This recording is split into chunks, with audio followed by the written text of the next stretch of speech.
ko yavutse mu 1924.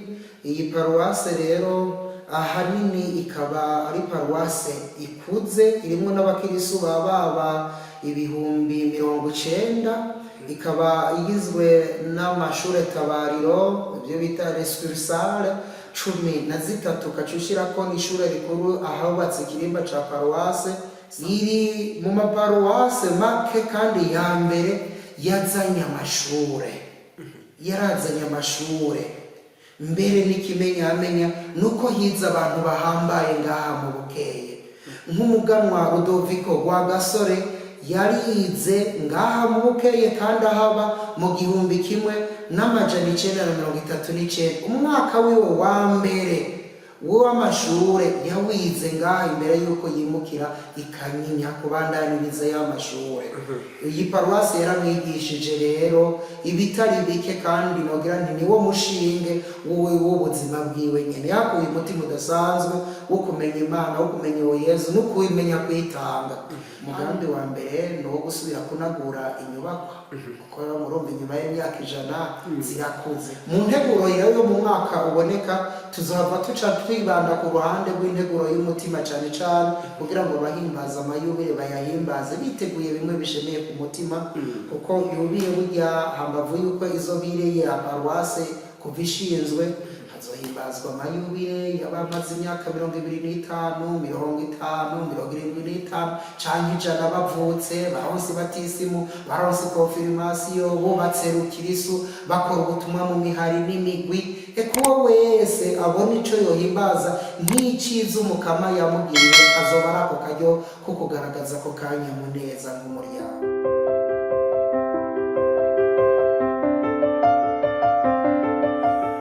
Bakunzi ba Axia Vibes TV, iteka ryawe iteka ryanje, ukwemera kuvyara ubuzima, turabaramukije tubipfuriza amahoro y'Imana no kororanirwa mu banyu no mu vyanyu aho muri. Uyu munsi tuje tuzanye ikiganiro kidasanzwe, aho tuje kuganira n'umusaserdoti mukuru arongoye paruwase Bukeye. Nimba ntihenze paruwase yitiriwe Eduardo Mwera. Nuko turahimbawe gose nuko uno munsi tumuronse nk'umutumire adasanzwe, kandi aje kutuganirira ibintu bikomeye cyane gose. Mbe ndabatera inyota ndababwira yuko paruwase Bukeye iri mu mwiteguro wo guhimbaza yubire y'imyaka 100 hasamirizwa inkuru nziza, hasamirizwa amajambo meza y'ubuzima yo kubaka no gutera iteka umuntu mu mpande ziwe zose. Ni muri iyo ntumbero rero tuje uyu munsi kugira ngo tuganire n'uno musaserdoti. Mbere nagire nce ndamusaba aturamutse. Yego cyane murakoze, ndabaramukije amahoro y'Imana, ndabipfuriza Noel nziza n'umwaka mushasha twimirije wa 2026. Ndabahaye ikaze muri paruwase Bukeye. Murakoze cyane musaserdoti w'umukama. Mbega nkabo batabazi akazina kanyu ni ngwiki? Murakoze cyane, jewe ndi Patiri Clovis Nduwimana, ndi patiri mukuru wa paruwase Eduardo Mweranda yo mu Bukeye. Hano mbere ndanahamaze n'imyaka 4 ndi muri ubwo butumwa. Murakoze cyane musaserdoti w'umukama. Abariko baratwumviriza barumvise uwo tugomba tuganire, kandi ni vyiza cyane birahimbaye. None Pati namaze kubivuga mu majambo y'inyinjizo ya kino kiganiro mu ntangamarara, navuze yuko muri mu mwiteguro wo guhimbaza yobereye imyaka 100. Mbega ubwo sinabavugiye ibitari byo? Yegomeye cyane, ahubwo mbere ndagukengurukiye kubona waduhaye kano karyo kugira ngo turate amateka ya paruwase Bukeye. Iyi paruwase Bukeye iri muri commune ya Muramvya na Matongo, ko ni mu ntunganyo nshasha y'ivy'intwaro muri ntara zibiri, ntara ya Gitega n'intara ya Butanyerera. Iyi paruwase Bukeye nkuko tubibwirwa n'inararibonye yashinzwe itariki 6 Munyonyo 1927 mbere bakagira bati hari n'igihe cy'isaha 5:15 mugiye guharura rero kuva icyo gihe cyo mu mwaka w'1927 gushika uyu munsi murumva ko paruwasi Bukeye iriko irashika mu bigero rwose kuko turi mu mwaka wa 98 vuba muri uyu uboneka wa 2026 tuzokugurura rero yubile idasanzwe y'imyaka 100 kinjana cose c'ubuzima murumva ni yubile y'akanyamuneza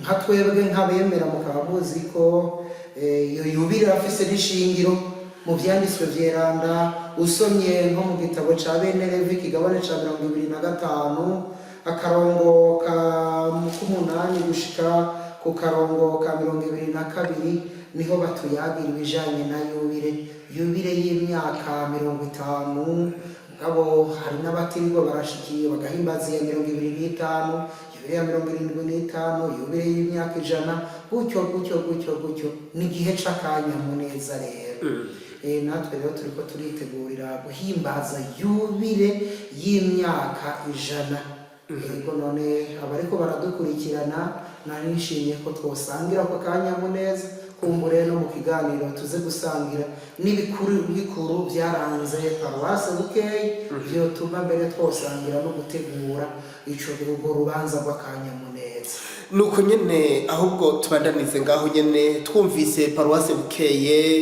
paruwasi yitiriwe Edouard Mweranda uno munsi tukatwumva yuko mutanguye kwinjira mu myiteguro y'ukugurura yubile y'imyaka 100 mbega abo batazi by'ukuri paruwasi Bukeye mwoyitubwira gute canke mwobaha umuco uwuhe ku buzima canke kuri bikuru byaranze paruwasi Bukeye? Ego cyane murakoze. Paruwasi Bukeye twamaze kuyivuga ko yarageje umweranda Edouard.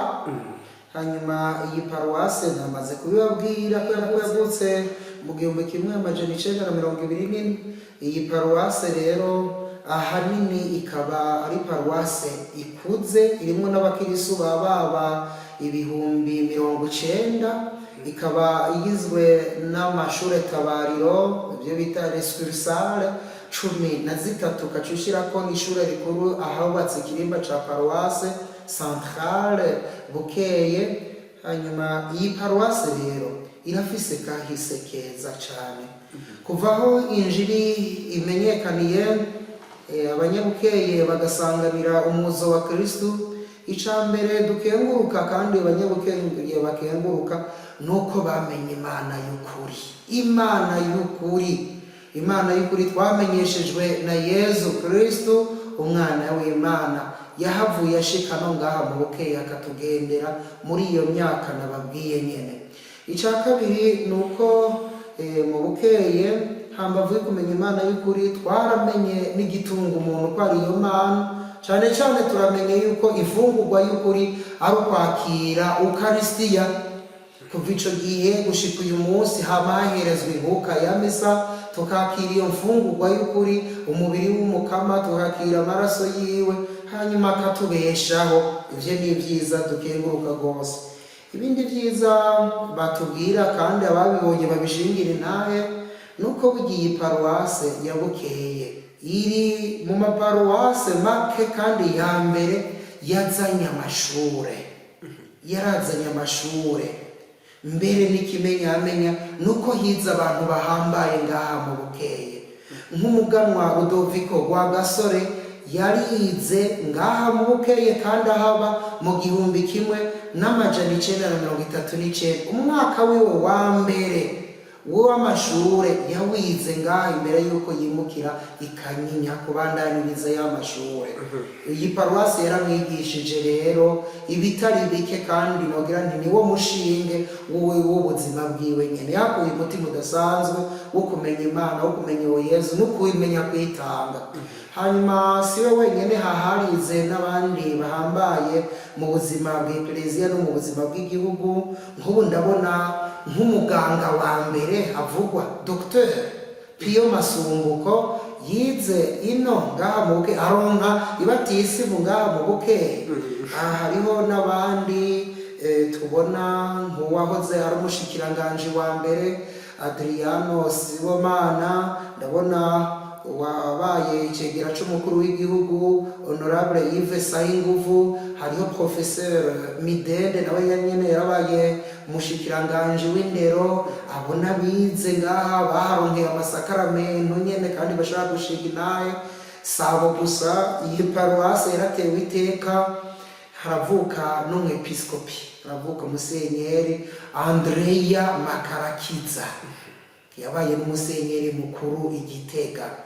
Iyi paruwasi iravyara abasaserdoti benshi, iravyara bihebeye Imana benshi, abakristu benshi, mvuza abo gusa kuko paruwasi Bukeye burya yari ikiri niniya cane muri mu ntango, kuko mu nyuma yahavuye ivyara paruwase Kiganda, yaravyaye paruwase Muramvya, iravyara paruwase Kivoga, egome iravyara igice kitari gito ca paruwase Buraniro n'ayandi yagiye arayikomokako. Ivyo rero ni vyiza, ndiko ndavuga bijanye n'ivy'amashure, bijanye n'ivy'ubumenyi. Ariko kandi mu mateka ya paruwase Bukeye baratubwira ko paruwase Bukeye ariho habonetse n'ivuriro rifasha rigatabara abantu, ivuriro ry'abihebeye Imana ry'ababikira. Bose bararirata ko ryababereye kirumara, rigaheza rikabagarukira. Si ivuriro gusa kuko ngaha mu Bukeye niho mbere abantu novuga bo mu mihingo itandukanye yo mu Burundi bigiye umwuga wo kubumba amatafari, kuko hano harabaye n'ivyo bita amatanure. Naho mwoza ngaha mugatembera urabona inyubakwa za paruwasi ukuntu ari inyubakwa z'akarorero z'ico gihe, n'ubu zikomeye, ata nkingi nk'izi bashiramo z'ivyuma, muga zikomeye gose, n'itafari rizima ry'akarorero. Barahigiye imyuga gushika naho Bukeye barurangira bagira bati itafari rya mbere rizima ryiza tworikura mu Bukeye. Gushika n'uyu munsi abantu barakunda cyane amatafari yo mu Bukeye. None umunsi bashaka kubaka neza bavuga ngo uzogura itafari rya Bukeye. Ego cyane, ni ryiza cyane itafari ryo ngaha mu Bukeye. Si ibyo gusa kuko haha mu Bukeye umuzo w'abapatiri ba mbere bera wazanye egome n'urusyo ngaha mura, abantu bahoze baza gusyesha ibigori, ingano, ivyo babisyesha ngaha mu Bukeye muri paruwase nyene. Ikindi no kongera ko nuko burya Bukeye muri kahise yari izwi gose ko arakarere karima kakimbuka gose ingano, kandi izo ngano nabo bapadiri ba mbere baje kwigisha kuzirima, barazana imbuto barakwiragira imisozi bari, kandi cyabaye nk'igiterwa njabuka bazi kuko umwimbu barawujana ugashoka hanze ukazana n'amafaranga y'agaciro gose. Ico ni ikintu abanyabukeye bibuka. Si ibyo byonyene, hariho n'ibindi vyiza hamwe y'abakanya kariho twari kudondagura twanditse neza abantu bakabimenya, mugabo njiye ku mayange gusa kugira ngo babimenye. Hariho ikindi ngira kumbure no hava nibagira, harahozeho isaramara ngaha menuizeri y'agatangaza n'amamashini ngaha, abashaka intebe, abashaka amameza, abashaka ibintu vyiza baza mu paruwase kubirondera. Byo ni vyiza aba bapatiri ba mbere batuzaniye. Hari n'ibindi vyiza ngaha bahora baza nk'ubumenyi, n'abakeneye n'ikatekisimu inoboye baza kwiga ngaha mu Bukeye, bakagira ati ivy'Imana nta handi twovyigira atari mu Bukeye. Ivyo ni bimwe rero bikuru mu vyo twovuga vyaranze kahise ka paruwase Bukeye. Nuko rero turiko turatera twerekeza guhimbaza yubile y'imyaka 100. Yubile y'imyaka 100, hanyuma hariho n'imigambi yateguwe. Umugambi wa mbere no gusubira kunagura inyubakwa, kuko murumva inyuma y'imyaka 100 zirakuze, kandi turiko turatera intambwe. Ego cyane, nk'ubu nk'ingoro y'Imana tusa nk'abariko barayisubiramwo, murashobora kuhaca mukaraba ukuntu isigaye yakaka indani, mukaraba isakirisiya yo ngaho ukuntu isigaye imeze, mukaraba n'inyuma hariho n'inyubakwa zo nk'uburaro bw'abasaserdoti n'izindi nyubakwa naha mubona turi. Iyi ni nyubakwa nshasha yanaguwe gome, kandi murabona yuko ari nziza, ni nziza, ni agasengero twebwe dusengeramo nk'abasaseredoti. Hari n'ibindi biriko birakogwa nko kubaka amashuri tabandi amasengero, nk'ubu hariho isengero Nyarucamo iriko irubakwa, hariho isengero yo kuri Sukursale Ruvuno iramaze nayo nyene kusakagwa, hari isengero yo mu Nyambo iriko irubakwa, hariho n'isengero Inyamirambo kandi yoyo turiko turategura kumbure kizoba icamwa ca Yubile izociba na paruwase. Ibikorwa tubigejeje kuri sengero iriho, ubu naho imashini iheruka gutaba ikibanza tuzokubakako uburaro bw'abasaseredoti n'izindi nyubakwa bijana nyene. Ivyo n'ibindi vyiza nyene vy'ivyamwa vya Yubile, ibikorwa turiko turarangura. Ariko kandi ibikorwa biracariho vy'amaboko, kuko mu kigabane ca mbere murabizi Yubile yamirangwa n'ibikorwa vy'amaboko, rehabilitation, ivyo kubaka, ivyo biracariho kandi hakenewe n'amahera menshi cane, amahera menshi cane. Mu nteguro yo mu mwaka uboneka tuzohava tuca twibanda ku ruhande rw'integuro y'umutima cane cane, kugira ngo bahimbaza amayubile bayahimbaze biteguye bimwe bishemeye ku mutima, kuko Yubile burya hambavu yuko izobire ya paruwase kuva ishinzwe hazohimbazwa amayubile y'abamaze imyaka 25, 50, 75 canke 100 bavutse, baronse batisimu, baronse konfirmasiyo, bubatse rukirisu, bakora ubutumwa mu mihari n'imigwi. Eko wese abona ico yohimbaza nk'iciza umukama yamugiriye, kazoba arako karyo ko kugaragaza ko kanyamuneza nk'umuryango.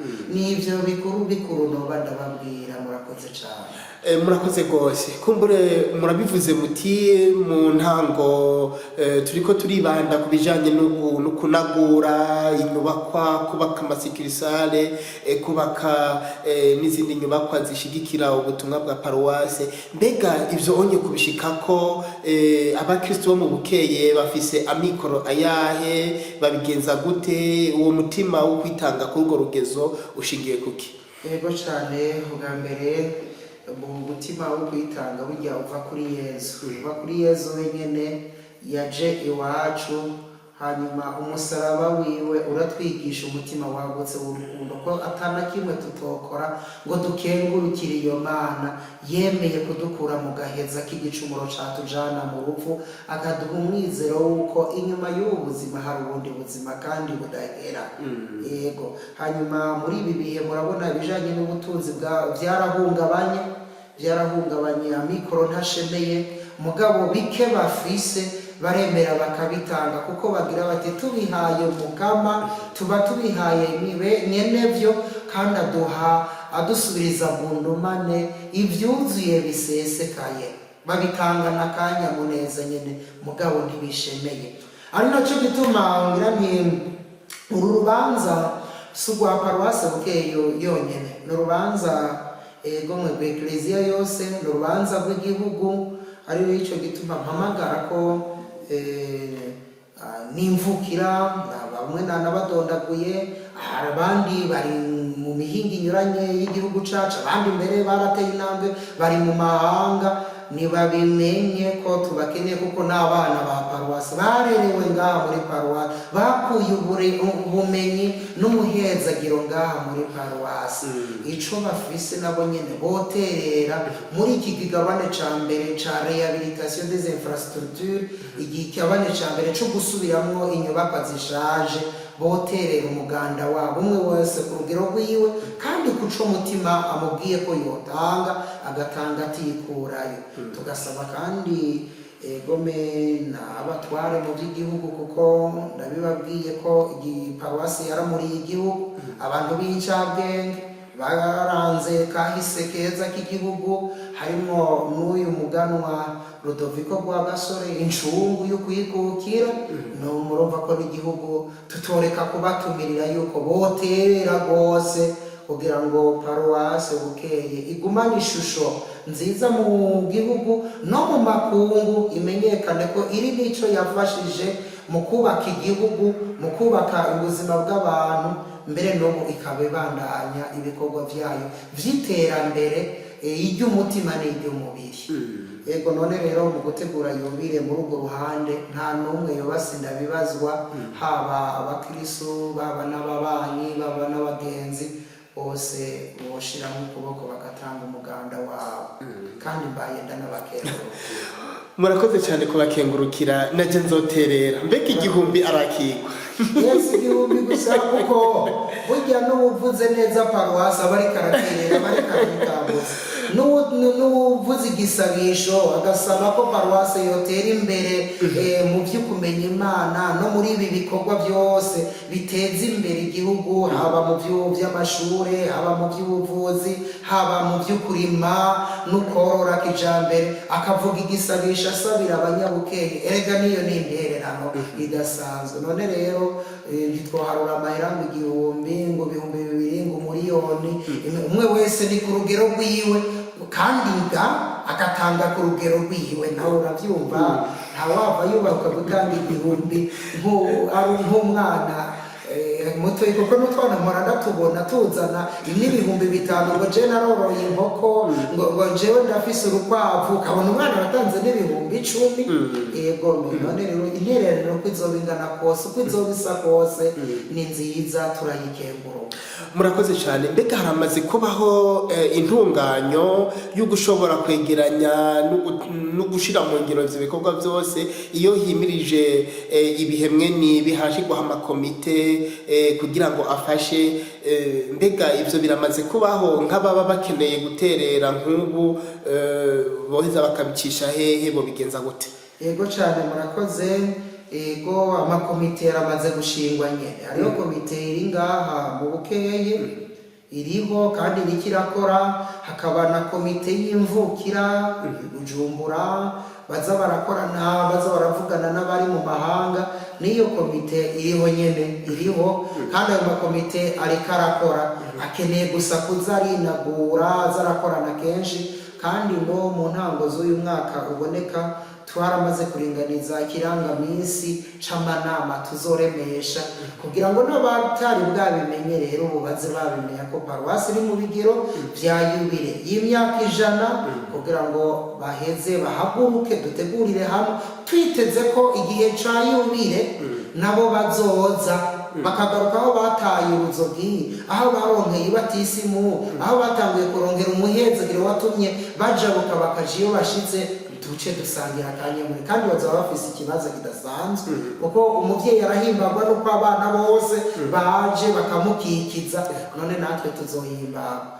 Ni naco gituma iyi komite izodufasha kugira ngo n'abandi bakristo bari mu maparuwasi akomoka kuri paruwase Bukeye bazobimenye yuko umuvyeyi yabibarutse ageze mu bigero ari uguterera, nabo nyene baterera, ari ukuza bazoze dusangira akanyamuneza. Hari rero burya n'ibigega byamaze kugururwa byo gutangiramwo agatererano. Ibigega nk'ubu twaruguruye konte muri Copec, ushaka guterera Copec inimero ni 25 kaca wandika uti yubire ya paruwase Bukeye, jubile de la paruwase Bukeye. Konte ya murinda yisubiyemwo ni 25 yugururiwe muri Copec Bukeye. Hanyuma hariho n'iyindi yuguruwe muri Bankobu, inimero yayo ni 14 28 35 20 101-49. nayo nyene twayihaye izina Jubile de 100 ans. Jubile de 100 ans. Woshaka guterera yoterera, kandi noneho hariho n'ababishinzwe boza baracako, nk'ubu nk'uwobwira Honorable Yves Sayinguvu intererano bishitse, uwobwira Hakizimana Anselme bamutazira Museremu, niwe mbere ashinzwe n'iyo konte nyene yo muri Bankobu, intererano yobishitse. Uwobwira Madame Anita Ndayiragije n'umuyobozi wa Lycée Reine de la Paix mu Ngagara, nawe nyene ari muri bashejwe iyi konte, intererano yobishitse. nk'uwo hamagara ino mu Bukeye madamu Leonsia Ciza niwe mbere presidente wa komite itegura yubire hano. Iyo ntererano yobishitse, hari n'abandi ubwiye wese ino barabizi intererano yobishitse, nuko mbere bisubiye kubakengurukira. Nuko nyakwa umusaserdoti w'umukama nibutse abariko baradukurikira yuko turi kuri Axia Vibes TV, iteka ryawe iteka ryanje ni televiziyo dushaka yuko iryo teka ry'umuntu, iyo Mana yaremye umuntu ikamutera iteka mu kumurema, duheza tukabandanya duhana iteka, kandi uru rugendo tuzorushitsa, turabyizigiye tuzorushitsa, tubandanye duhana iteka. Murumva ko Paroisse Bukeye yatanze iteka ku batari bake, baraharonkeye ubuzima bwaba ubw'umutima n'ubw'umubiri imbere buratera imbere. None rero iryo ni iteka, ntimwibagire gusangiza abandi bino biganiro byacu, abatakumbure abanywanyi b'iyi televiziyo, kugira ngo ibiganiro bizera bashikira ku mwanya ku wundi. Bibuke gusonda kuri sabone canke subscribe bivanye n'ingene telefone yawe canke imashini yawe ibikweretse, kugira ngo tubandanye duhana iteka kandi dufashanye. None musaserdoti w'umukama, muri iyo ntumbero nyene yo gusozera kino kiganiro twayiko turagiriranira, mwumva muhamagarira iki abandi ba Kristo muri rusangi? Kuko mwabivuze, ariko hari n'abandi bantu kumbura ashobora kuba atari n'abakristo b'Abakatolika, mugo gasanga ni imvukira zo mu Bukeye, barahaciye, barahakoreye, barahize, barahakunda. Abantu muri rusangi mubahamagarira iki muri iyi myiteguro murimwo ya yubire? Ego cyane, icyambere twobahamagarira nuko bobandanya bugururira amarembo Yesu, agashika akavyagira, agahindura imico n'imigenzo y'abantu, kugira ngo twakire imico y'Imana, tubeho nk'ab'Imana, maze ya mahoro abamarayika basamiriza tubone kuyatsimbataza hano mu Bukeye, mu gihugu no ku isi yose. Icambere nico nobabwira, kwakira Yesu bica bihindura n'ubuzima, n'ibindi byose bica byizana. Kandi uwo Yesu nyene niwe aca twumvira ubumwe, baba Abakatolika yugururiwe bose, n'abatari muri Katolika tuca twiyumva ko tuvukana, nta macakubiri, nta mbibe, nta gukumirana, vyosubira kurangwa hari abantu. Ico ni ikintu ca mbere ndabahamagarira. Ikigira kabiri nuko burya yubire ni igihe nyaco cyo kwirimbura, umuntu agatereza amaso inyuma akaraba kahise, ibyiza byamuranze, byaranze abiwe, byaranze umuryango, byaranze umutima we wo kwemera, canke ibikorwa byamuranze akirimbura ibyo byiza akabikenguruka, hama ibyo atashitseko canke bitabaye byiza wenyene akinegura, kugira ngo atereze amaso muri kazoza, acakora ashingura kandi akora ibyiza, yiyubaka yubaka n'abandi. Ico ni igihe ciza cyo kwirimbura. None rero nogira nti baba Abanyabukeye bari ngaha, abari mu mahanga, eka n'abandi nyene bakunzi bacu dufise, ko bakaryo keza ko botangura kuba baririmbura. Niwe baririmbura, barabe kahise, barabe kubu, batereza amaso imbere, hanyuma dushobore kujana duhimbaze yubire y'abantu bahindutse. Nk'ubu ndabivuga gutyo kuko ibyabaye nko mu gihugu byahitanye abantu kubera intambara zahaciye, no ngaha nyene harimo abahasize ubuzima, kandi bukebuke tuza turabibuka n'ubu tuzosubira twibuke abacu bahitanywe n'intambara. Vyoba vyiza yuko nk'uwo mugera mubi w'amacakubiri n'indyane utosubira kuvugwa mu Bukeye inyuma ya yubire. Nkagira nti mbere Bukeye yocicika nk'umwambiro uremesha amahoro, umwambiro w'amahoro, umwambiro w'urukundo, umwambiro w'ubutungane, umwambiro w'ukuri, abantu bakawukura ngaha mu Bukeye canke mu mitima y'Abanyabukeye aho bazoba bari hose. Ico nico numva gihambaye co dufasha gome guhimbaza nk'uko bibereye yubire. Ibisigaye navyo kumbure nuko umuntu araterereza, ufise urubanza araterereza. Sinobwira Abakatolika gusa, n'ababanyi bari mu yandi mashengero bashoboye guterera ni vyiza kuko nabo nyene ni vyiza paruwase yabazaniye bukeye barabibona bakabishima mbere burya n'igisagara ca Bukeye kiriko kirakura gikura kubera paruwase yashinzwe ngaho kuko aha hahoze ishamba amazu ya mbere ndetse ko yabaye paruwase isengero ya paruwase burya havuye haza na komine iri mu Kivuye Busangano iraza ngaho kubera uyu muzo w'amajambere ya misiyoni ya Bukeye none rero abazi bose ayo mateka bari mu mashengero atandukanye bari mu mirimo itandukanye turabaterereje egome kandi turanakenguruka intererano yabo ko izozisa no kwizozingana ndabakengurukiye. Murakoze cyane musaserdoti w'umukama, natwe turabakengurukiye kuri kino kiganiro ciza muduhaye. Ndasubiye kwibutsa abari baradukurikirana yuko hari kuri televiziyo ya Vibes TV iteka ryawe iteka ryanje ukwemera kuvyara ubuzima. Reka ndabasezere mvuga nti tuzosubira hanyuma musaserdoti w'umukama turamukengurukiye kandi turanabipfurije kuri ya Vibes TV turabipfurije imyiteguro myiza ya yubire mbere nimwadukundira tuzobandanya tubaherekeza no mu bindi biganiro kugira ngo abakristo n'abandi bantu abakurikirana iyi televiziyo bose bazoze baramenya intambuko muzoza muratera mu rukurikirane rw'integuro ya yubire. Reka rero nsezere abariko baradukurikirana ndabipfuriza kuroranirwa mu banyu no mu vyanyu, iteka iwanyu iteka iwacu, Imana nayo ihabwe icubahiro kibereye naho ubutaha.